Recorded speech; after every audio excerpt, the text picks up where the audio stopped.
नमस्कार दोस्तों, स्वागत है आप सभी का यूपी टेट 2021, सी टेट 2021 और साथ में सुपर टेट 2021-22 के लिए आज की ये श्रृंखला आपके लिए बहुत ही ज़्यादा महत्वपूर्ण रहने वाली है। यहाँ पर सिर्फ और सिर्फ हम आपको वही प्रश्न कराएंगे जहाँ से आपको क्वेश्चंस आते ही आते हैं। स्टार्ट करेंगे फर्स्ट क्वेश्चन से। प्रधान मध्याह्न रेखा निम्न में से किस शहर से गुजरती है? इसको GMT भी कहा जाता है, ग्रीनविच मीन टाइम। यह रेखा 0 डिग्री देशांतर के नाम से जानी जाती है, 0 डिग्री देशांतर। जबकि अंतर्राष्ट्रीय तिथि रेखा को हम लोग 180 डिग्री देशांतर कहते हैं। याद रखिएगा, ये अंतर्राष्ट्रीय तिथि रेखा है। ये आपकी प्रधान मध्याह्न रेखा है, GMT जिसको बोला जाता है, 0 डिग्री देशांतर।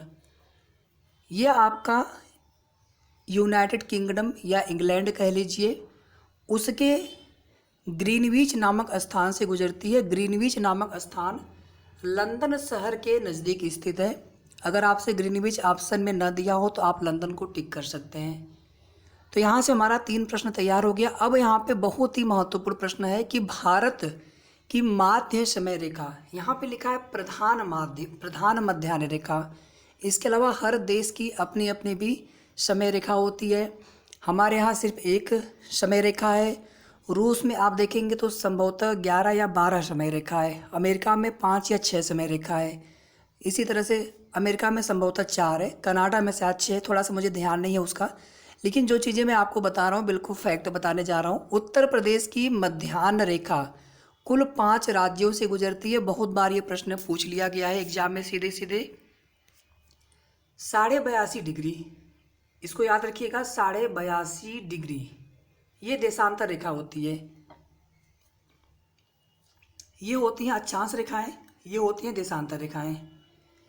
अक्षांश रेखाएं तापमान, ऋतुएं, वहाँ की भौगोलिक स्थिति यानी ठंडा गर्म, वहाँ की मिट्टी का प्रकार, इन सबको प्रभावित करती हैं। जबकि जो देशांतर रेखाएं होती हैं ये सिर्फ और सिर्फ आप याद रखिएगा दिनांक, समय, तिथि इसको निर्धारित करती हैं। तो भारत की जो मध्याह्न रेखा है 82.5 डिग्री है। ये किन किन राज्यों से होकर के गुजरती है? तो सबसे पहले तो ये उत्तर प्रदेश से होकर गुजरती है, उसके पश्चात मध्य प्रदेश, उसके बाद छत्तीसगढ़, मैं यहाँ पे संक्षेप में लिख रहा हूँ, उत्तर प्रदेश, मध्य प्रदेश, छत्तीसगढ़, फिर आपका उड़ीसा और उसके पश्चात आपका आंध्र प्रदेश से होकर गुजरती है। ये कुल 5 राज्य हैं, इसको आप बिल्कुल इसी तरह से याद रखिएगा। कर्क रेखा 8 राज्यों से गुजरती है, उसकी भी चर्चा करेंगे हम कि वे 8 राज्य कौन कौन से हैं। तो उम्मीद करता हूँ आपको ये प्रश्न बहुत अच्छे से क्लियर हो चुका होगा। तो अब हम लोग चलेंगे अगले प्रश्न पर। जो हमने आपको बताया 180 डिग्री देशांतर रेखा, अंतर्राष्ट्रीय तिथि रेखा, ये प्रश्न बहुत बार पूछा गया है। यूपी टेट में भी, सी टेट में भी, सुपर टेट में भी आने के पूरे चांसेस हैं। तो जितने भी आपको क्वेश्चन बताए जा रहे हैं, एक एक प्रश्न में मैं कोशिश कर रहा हूँ कि जितने भी रिलेटेड प्रश्न बन सकते हैं सभी प्रश्न आपके यहीं पर तैयार होते चलेंगे हम लोग अगले प्रश्न पर। और ये सीरीज आपको डेली मिल रही है दोस्तों। प्लेलिस्ट में आप चाहेंगे, ऑलरेडी जो वीडियोज पड़ी हैं आप उसे देख सकते हैं। डेली आपको math, science, Hindi, Sanskrit, English, CDP, pedagogy, इसके अलावा आपका पर्यावरण, GK, GS, करंट अफेयर्स, सभी आपको प्रैक्टिस सेट्स या प्रीवियस ईयर के क्वेश्चन पेपर्स आपको डेली मिलेंगे। अगला क्वेश्चन देख लीजिए, यहाँ से प्रश्न बहुत बन रहा है। मैं यहाँ पर एक मोटा मोटा भारत का नक्शा बना ले रहा हूँ इस तरह से, ठीक है। अब देखिए यहाँ पर होता क्या है, मानसून हमारा इस तरह से आता है। ये हमारी नॉर्थ हो गया, नीचे हमारा साउथ, इधर हमारा ईस्ट, इधर हमारा वेस्ट। तो ये मानसून हमारा इस तरह से आता है और फिर मानसून हमारा वापस जाता है इस तरह से, ठीक है। जब मानसून आता है तो उसे हम क्या कहते हैं, दक्षिणी पश्चिमी मानसून। इस दिशा से आ रहा है तो दक्षिण पश्चिम दिशा हो गया, वापस आ रहा है ऐसे तो उत्तर पूर्व दिशा, ये उत्तर पूर्व हो गया। तो जब भी आपसे उत्तर पूर्व कहा जाए तो आप समझ जाइएगा कि जो लौटता हुआ मानसून है। और जब मानसून के बारे में दक्षिण और पश्चिम दिशा का नाम लिया जाए, दक्षिण पश्चिम हवाएं, दक्षिण पश्चिमी, तो आप समझ जाइएगा कि मानसून का आना उससे इंगित किया जा रहा है। भारत में जब ये मानसूनी पवनें आती हैं तो यहाँ पर देखिए पश्चिमी घाट है, तो इधर वर्षा होती है इसके इधर भाग में। लेकिन दूसरी तरफ वृष्टि छाया क्षेत्र, विदर्भ हो गया, पुणे हो गया, इन क्षेत्रों में बहुत कम वर्षा होती है। इधर अरावली, विंध्य, सतपुड़ा, ठीक है, ये आपका कटा छटा है यहाँ पर पूर्वी घाट। पश्चिमी घाट कटा छटा नहीं है, लेकिन पश्चिमी घाट, लेकिन पूर्वी घाट आपका कटा छटा है। और जहाँ मिलते हैं पश्चिमी पूर्वी घाट, ये आपका नीलगिरी पर्वत क्षेत्र है, जिसकी सर्वाधिक ऊंची चोटी दोदा बेट्टा है। और वैसे दक्षिण भारत की सर्वाधिक ऊंची चोटी जो कार्डमम या फिर अनाईमुडी की पहाड़ियाँ हैं, अन्नामलाई की पहाड़ियाँ हैं, उस पर वो आपकी मानी जाती है, जिस पर सर्वाधिक ऊंची चोटी का नाम है अनाईमुडी। तो ये प्रश्न हम आगे कवर करेंगे। तो यहाँ पर आपको समझाने का मतलब ये था कि ये जो क्षेत्र है, यहाँ पर जब मानसूनी पवनें यहाँ पे आती हैं तो ये सीधी निकल जाती हैं, यानी इन क्षेत्रों में वर्षा नहीं करती है। कौन से क्षेत्र हैं? तमिलनाडु का कोरोमंडल तट है, चेन्नई, पांडिचेरी, ये सब जो तट हैं, इधर वर्षा नहीं होती है। ये मानसून सीधे सीधे आपका यहाँ पे चला गया मानसीनराम, मेघालय में, यहाँ पे वर्षा करता है। और यहाँ पे जो है केरल में, कलकत्ता में, माफ़ी चाहूँगा, कलकत्ता में हुगली नदी के सहारे, जो कि गंगा की ही एक शाखा होती है, इसके सहारे मानसून फिर आपका अंदर प्रवेश करता है। इस प्रकार से बहुत आसान होता है। अगर एक बार आप बेसिक कॉन्सेप्ट चीज़ों को समझ जाते हैं ना, तो उससे कम से कम सैकड़ों प्रश्न आप खुद से बना सकते हैं। कई बार पूछा जाता है कि इन दो शहरों में से पहले मानसून कहाँ पहुँचेगा। अब मानसून अगर ऐसे चल रहा है तो पहले मान लीजिए यहाँ पटना है, यहाँ बनारस है, यहाँ कानपुर है, यहाँ दिल्ली है, ठीक है। तो बहुत आसान होते हैं वे प्रश्न। धीरे धीरे आप चीज़ों को समझते चलें, धीरे धीरे आपको सारी चीज़ें क्लियर होती चलेंगी। तो अगर आपसे शीत ऋतु में पूछा जाए, यानी शीत ऋतु बोल दे या फिर उत्तर पूर्वी मानसून बोल दे, तो आप समझ जाना कि इस क्षेत्र की बात की जा रही है। कोरोमंडल क्षेत्र की बात की जा रही है, तमिलनाडु की बात की जा रही है, चेन्नई की बात की जा रही है, मद्रास की बात की जा रही है, जहाँ पे वर्षा सर्वाधिक होती है 70-80%। यानी मानसून जब यहाँ पे आता है सबसे पहले केरल के तट पर, तो यहाँ पे तो होता है वर्षा, लेकिन तमिलनाडु में वर्षा नहीं होती है, ठीक है। तो तमिलनाडु में लौटते हुए मानसून से वर्षा होती है शीत ऋतु में। और इसी शीत ऋतु के समय मेडिटेरियन सी, भूमध्य सागर से चक्रवात उठता है, यानी पश्चिमी विक्षोभ की उत्पत्ति होती है, जो कि भारत तक पहुंच जाता है। तो भारत की इन उत्तर पश्चिमी क्षेत्रों में, दिल्ली लिए हुए, पश्चिमी उत्तर प्रदेश लिए हुए, इन क्षेत्रों में वर्षा होती है शीत ऋतु में, ठीक है। मानसून या ग्रीष्म ऋतु में तो मानसूनी हवाओं से वर्षा हो रही है, लेकिन शीत ऋतु में पश्चिमी विक्षोभ इसको कहा जाता है, पश्चिमी विक्षोभ से वर्षा होती है। ये प्रश्न आपका सभी परीक्षाओं में बहुत बार रिपीट हो रहा है। और आपको बता दें, अभी यूपी पीसीएस, लोअर पीसीएस या फिर जितने भी एग्जाम, छोटे मोटे एग्जाम्स हो रहे हैं, या फिर आपकी यूपी टेट, सीटेट और सुपर टेट में भी यहाँ से प्रश्न आने की बहुत ज़्यादा संभावना है, जितने मैंने बिंदु आपको यहाँ पर बताए। तो यहाँ पर इस प्रश्न के लिए हमारा करेक्ट आंसर हो जाएगा पश्चिमी विक्षोभ। भारत के उत्तर पश्चिमी भाग में शीत ऋतु में वर्षा का प्रमुख कारण है पश्चिमी विक्षोभ। नेपा नगर में किस प्रकार के कागज का उत्पादन किया जाता है? तो इसमें एक्सप्लेनेशन के लिए कुछ ऐसा है नहीं, सीधे सीधे यहाँ पे आप करेक्ट आंसर देख लीजिए, अखबारी कागज। पाकिस्तान के साथ उभयनिष्ठ सीमा वाले भारतीय राज्य या फिर केंद्र शासित प्रदेश बताना है आपको। अगर आप देखेंगे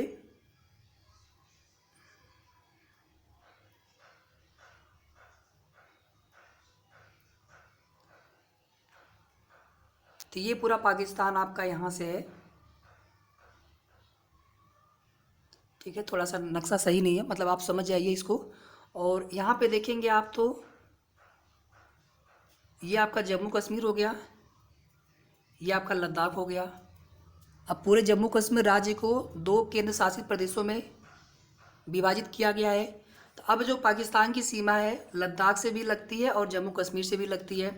फिर यहाँ पे पंजाब है आपका, इधर आपका हिमाचल प्रदेश हो गया आपका, ये पंजाब से भी सीमा लगती है। इसके पश्चात आपका ये पूरा आपका राजस्थान है कुछ इस प्रकार से, तो राजस्थान से भी सीमा लगती है। और ये आपका गुजरात राज्य है, ऐसे ये गुजरात राज्य आपका हो गया, तो गुजरात से सीमा लगती है पाकिस्तान की, ठीक है। गुजरात हो गया आपका, राजस्थान, पंजाब, जम्मू कश्मीर, लद्दाख। तो यहाँ पे आप देखेंगे डी वाले में, क्योंकि हरियाणा लगता नहीं है, हरियाणा गलत हो जाएगा, हिमाचल प्रदेश लगता नहीं है, हरियाणा लगता नहीं है, हिमाचल प्रदेश लगता नहीं है। तो चौथे वाले ऑप्शन में ये चारों राज्य लगते हैं। इसके अलावा अगर, और इसमें एक केंद्र शासित प्रदेश है जम्मू कश्मीर, इसको आप राज्य में मत गिनती करिएगा। भारत की सर्वाधिक सीमा रेखा की लंबाई किस देश के साथ है? तो बांग्लादेश के साथ है, इसको भी आप याद रखेंगे। और सबसे छोटी सीमा रेखा की लंबाई ये यहाँ पर है, बिल्कुल छोटा सा यहाँ पर है। हालांकि ये पीओके, इतना हिस्सा पीओके में है, फिर भी हम भारत का अभिन्न अंग है ये। तो इस हिसाब से अफगानिस्तान के साथ भारत की सबसे छोटी सीमा रेखा लगती है। श्रीलंका को कभी भी आप भारत की सीमा रेखा के साथ साझा मत बताइएगा, वो आपका समुद्र में पड़ोसी देश है, मुख्य भूमि से पड़ोसी देश उसको नहीं माना जाता है। ये बात आप याद रखिएगा, बहुत बार हम गलत कर देते हैं। और ये प्रश्न चाहे आप यूपीएससी की बात कर लें, यूपीपीएससी की बात कर लें, अच्छे अच्छे परीक्षाओं में पूछा जा रहा है, तो इसको भी आप याद रखें। थोड़ा सा आप यहीं पे कुछ फैक्ट और देख लीजिए। जैसे यहाँ पर ये आपका मान लीजिए इस प्रकार से बांग्लादेश हो गया। यहाँ पे हमारा एक राज्य है जिसका नाम है त्रिपुरा। त्रिपुरा में एक फेनी नदी है, अभी हाल ही में फेनी नदी से एक यहाँ पर सेतु का उद्घाटन किया गया है बांग्लादेश को जाने के लिए, मैत्री सेतु। तो करंट का क्वेश्चन है, लेकिन धीरे धीरे जीके का क्वेश्चन भी ये बन जाते हैं धीरे धीरे, तो इसे भी आप जानते रहिए। इसके बारे में महत्वपूर्ण तथ्य ये है कि त्रिपुरा जो है बांग्लादेश से तीनों ओर से घिरा हुआ राज्य है। एक फैक्ट आप यहीं पर और देख लीजिए, ये आपका उत्तर प्रदेश ऐसे हो गया इस प्रकार से, ये शायद कुछ थोड़ा ज़्यादा लंबा हो गया। तो आप सभी को पता होगा यहाँ पे आपका क्या है, ललितपुर है, फिर यहाँ पे झांसी है, फिर यहाँ पे अन्य राज्य हैं। तो ललितपुर जो उत्तर प्रदेश का एक ज़िला है, ये मध्य प्रदेश से तीन ओर से घिरा हुआ ज़िला है। और उत्तर प्रदेश के सर्वाधिक जो सीमा है वो मध्य प्रदेश के साथ लगती है, सर्वाधिक ज़िले भी मध्य प्रदेश के साथ हैं। यहाँ पर आपका है सोनभद्र। सोनभद्र के बारे में खास बात ये है कि सोनभद्र की जो सीमा है यहाँ तक मध्य प्रदेश, छत्तीसगढ़, झारखंड, इधर आपका बिहार, ये इतना बिहार ऐसे, यानी इसकी जो सीमा है 4 राज्यों से लगती है। उत्तर प्रदेश का सोनभद्र जिला जिसकी सीमा 4 राज्यों से लगती है, वह जिला है सोनभद्र, जिसकी सीमा लगती है मध्य प्रदेश, छत्तीसगढ़, सोनभद्र और बिहार से। उत्तर प्रदेश का सबसे पूर्वी जिला बताइए, सबसे पश्चिमी जिला बताइए, और सबसे उत्तरी और सबसे दक्षिणी जिला बताइए। अगर आपको पता हो तो फटाफट आप लोग कमेंट करिए। सबसे पूर्वी जिला बलिया, सबसे दक्षिणी जिला सोनभद्र, सबसे उत्तरी जिला सहारनपुर, सबसे पश्चिमी जिला शामली। उत्तर प्रदेश की हमने ये तो बता दिया आपको कि सर्वाधिक सीमा किस राज्य के साथ साझा करता है, मध्य प्रदेश के साथ। सबसे कम सीमा किस राज्य के साथ लगता है, तो हिमाचल प्रदेश। मतलब कुल मिलाकर के उत्तर प्रदेश की जो सीमा है 8 राज्यों से और एक केंद्र शासित प्रदेश यानी राष्ट्रीय राजधानी दिल्ली से लगती है। अगर आप राज्य गिनेंगे तो हिमाचल प्रदेश, उत्तराखंड, हरियाणा, राजस्थान, मध्य प्रदेश, छत्तीसगढ़, झारखंड, बिहार, ये कुल 8 राज्य हो गए और दिल्ली से भी सीमा इसकी साझा करती है। उत्तर प्रदेश के 2 ऐसे ज़िले हैं मथुरा और आगरा, जिनकी सीमा राजस्थान से लगती है मात्र। आगरा सर्वाधिक गर्म जिला है उत्तर प्रदेश का, जबकि मथुरा में सबसे कम वर्षा होती है। सबसे अधिक वर्षा गोरखपुर में होती है। गोरखपुर में अभी देखेंगे आप हाल ही में आयुष विश्वविद्यालय का उद्घाटन किया गया। प्रयागराज में लाव विश्वविद्यालय का उद्घाटन किया गया। कुशीनगर में अंतर्राष्ट्रीय हवाई अड्डे का उद्घाटन किया गया। तो ये कुछ महत्वपूर्ण प्रश्न हैं जो कि बिल्कुल परीक्षाओं में पूछे जा रहे हैं, इसलिए मैंने इन सभी प्रश्नों की चर्चा कर दी, ताकि अधिक से अधिक ये प्रश्न देखिए हम बार बार चर्चा करेंगे, आप परेशान मत होइएगा, बार बार इसको हम रिपीट करेंगे तो आपको सुनते सुनते आपको ये सभी प्रश्न तैयार हो जाएंगे। चलेंगे हम लोग अगले प्रश्न पर। यहाँ पर हमारा करेक्ट आंसर हो गया था 4th। इनमें से कौन सी चट्टान कायांतरित नहीं है? तो आप सभी को पता होगा कि जो आग्नेय चट्टानें होती हैं पृथ्वी के सबसे निचले भाग पर, उसके पश्चात फिर अवसादी चट्टानें पाई जाती है जहाँ पर सर्वाधिक खनिज मिलते हैं, और उसके बाद फिर आपका कायांतरित या फिर इसी को कहा जाता है रूपांतरित चट्टान। ठीक है, तो आग्नेय या फिर अवसादी चट्टानें ही रूपांतरित होकर के कायांतरित चट्टान बनती है। जैसे मैं आपको एक एग्जाम्पल बता रहा हूँ, संगमरमर जो है बलुआ पत्थर, जब बलुआ पत्थर अत्यंत उच्च दाब और दाब जब इसको मिल जाता है तो यही जो है आपका संगमरमर में परिवर्तित हो जाता है, यानी इसका रूपांतरित रूप संगमरमर। इसी तरह से क्वार्टजाइट ये भी आपका कायांतरित चट्टान है, स्लेट ये भी आपका कायांतरित चट्टान है, लेकिन ग्रेनाइट आपका कायांतरित चट्टान नहीं है, बल्कि इसका कायांतरित रूप होता है नीस, ये आपका कायांतरित चट्टान है, ग्रेनाइट नहीं है। तो यहाँ पर इस प्रश्न के लिए हमारा करेक्ट आंसर हो जाएगा सेकंड वन। कुछ प्रश्न ऐसे भी बन सकते हैं कि किस प्रकार के चट्टान में कौन से खनिज मिलते हैं। टर्शियरी वाले जो चट्टान होते हैं उसमें पेट्रोलियम मिलते हैं, धारवाड़ क्रम में लौह अयस्क मिलता है, गोंडवाना वाले जो जितने भी चट्टान हैं उसमें आपके कोयला मिलते हैं। ठीक है, तो इन प्रश्नों को भी, इन चीज़ों को भी आप ज़रूर जानते रहिए। चलेंगे हम लोग अगले प्रश्न पर। यहाँ पर एक मिलाने वाला प्रश्न है और यहाँ पर इसी से आपका 4 प्रश्न यहाँ पर तैयार होने वाले हैं। इंडिका ये किसकी रचना है? तो मेगास्थनीज, चंद्रगुप्त मौर्य के दरबार से संबंधित।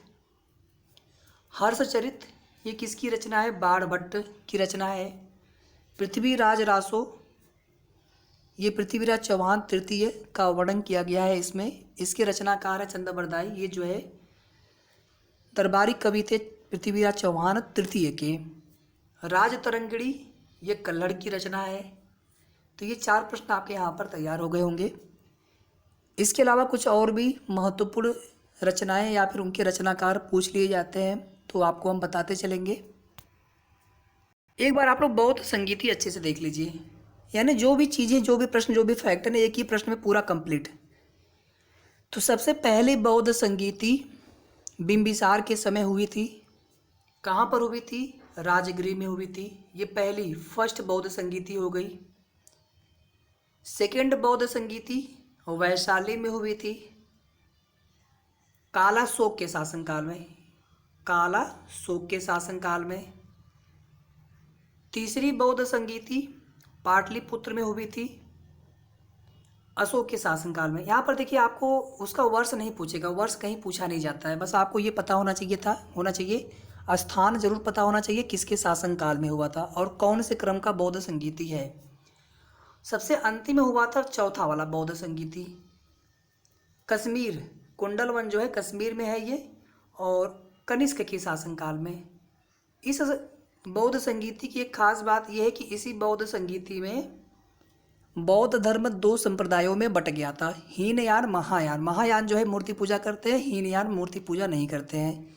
महायान बुद्ध की जो है प्रतिमा बना करके पूजा अर्चना करते हैं, जबकि हीनयान इस प्रकार से नहीं करते हैं। तो कुछ वहाँ पे विभिन्नताएं हैं दोनों के बीच में। इतने प्रश्न आपके तैयार हो गए। ये बौद्ध संगीति से महत्वपूर्ण प्रश्न है। अगर आपको यहीं पर आपके मन में प्रश्न आ रहा होगा कि जैन संगीति के बारे में भी आप बता दीजिए, तो जैन संगीतियाँ 2 हुई थी। पहला आपका पाटलिपुत्र में हुआ था और दूसरा आपका वल्लभी में हुआ था। बस 2 ही जैन संगीतियाँ हुई थी, पहला आपका पाटलिपुत्र, दूसरा आपका वल्लभी। वल्लभी आपका गुजरात में है। ठीक है, तो चलेंगे यहाँ से अगले प्रश्न पे हम लोग। अगला प्रश्न है आपका कि दिल्ली के निम्न सुल्तानों में से किसने, ये हम यहाँ पे लास्ट प्रश्न ले रहे हैं और इसके बाद फिर हम लोग डेली जो है ये प्रश्न हम लोग करते रहेंगे। तो दिल्ली के निम्न सुल्तानों में से किसने जौनपुर नगर की स्थापना की थी? फिरोज शाह तुगलक ने, अपने भाई जूना खां की याद में। जूना खां मतलब मोहम्मद बिन तुगलक, MBT। ठीक है, MBT यानी मोहम्मद बिन तुगलक को सबसे पढ़ा लिखा सुल्तान माना जाता है। बलबन के बारे में रक्त और लौह की नीति हो गई इसकी।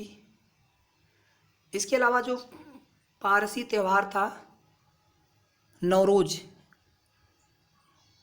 उसको मनाए जाने की प्रथा इसने प्रारंभ की। गैर इस्लामी परंपराओं को इसने प्रारंभ किया। सिजदा और पाबूस, जिसमें लेटना और चूमना, बादशाह के पैरों को इस प्रकार से और लेट करके जो है सिजदा करना, ये उसमें 2 प्रथाएं इसको गैर इस्लामी मानी जाती हैं। तो गैर इस्लामी प्रथाओं को किसने प्रारंभ किया था? बलबन ने। राजत्व के सिद्धांत, यानी राजा जो है, सुल्तान जो है वो ईश्वर का प्रतिनिधि है, तो उसको हर अधिकार है, वो सबसे ऊपर है, इस प्रकार से इसकी मान्यता थी। इल्तुतमिश ने जो 40 दल बनाया था, उस 40 दल के अंतर्गत ये भी था, 40 सामंत की तरह एक तरह से, तो उस 40 दल का इसने दमन भी किया था। तो रक्त और लौह की नीति, राजत्व का सिद्धांत, चालीसा दल का दमन, सिजदा और पाबोस की प्रथा, नौरोज उत्सव। इतनी सारे फैक्ट आप जानते रहिए बलबन के बारे में। अलाउद्दीन खिलजी बाजार नियंत्रण, और इसने एक नया कर चलाया था। मैं आपको बताता हूँ। मोहम्मद बिन तुगलक और फिरोज शाह तुगलक के बारे में एक नया कर इसने भी लगाया था, हक ए सर्ब। ये सिंचाई कर था और इसके बारे में खास बात ये थी कि इसने सर्वाधिक जो है नहरों का जाल बिछवाया। पहली बार नहर किसने बनवाए थे? गयासुद्दीन तुगलक ने, लेकिन सर्वाधिक नहर पूछा जाए तो फिरोज शाह तुगलक। ठीक है, ये आप याद रखिएगा। एमबीटी के बारे में आप याद रखिएगा, दीवान ए अमीर कोही। अमीर कोही आप ऐसे याद रख लीजिएगा, अमीर कोही। ठीक है, इसके बाद दीवान ए बंदगान, ये फिरोज शाह तुगलक के समय की, दास के लिए। तो कुछ जो महत्वपूर्ण विभाग थे, दीवान ए रिसालत या वजारत करके है, जो कि अलाउद्दीन खिलजी के समय एक नया विभाग बनाया गया था, हम आपको बताएंगे। फिरोज शाह तुगलक के समय PWD विभाग। ठीक है, ये सारी कुछ और इसने कार्य किए थे जो कि परीक्षाओं में पूछे जाते हैं, इनसे संबंधित महत्वपूर्ण फैक्ट। तो साथियों, आज का सेशन हमारा यहीं पे समाप्त हो रहा है। कैसा लगा आपको वीडियो, आप लोग कमेंट करके ज़रूर बताएं। वीडियो को सभी लोग ज़रूर लाइक कर दिया करिए, आप लोग शेयर भी कर सकते हैं और साथ में चैनल को भी ज़रूर सब्सक्राइब कर लीजिएगा।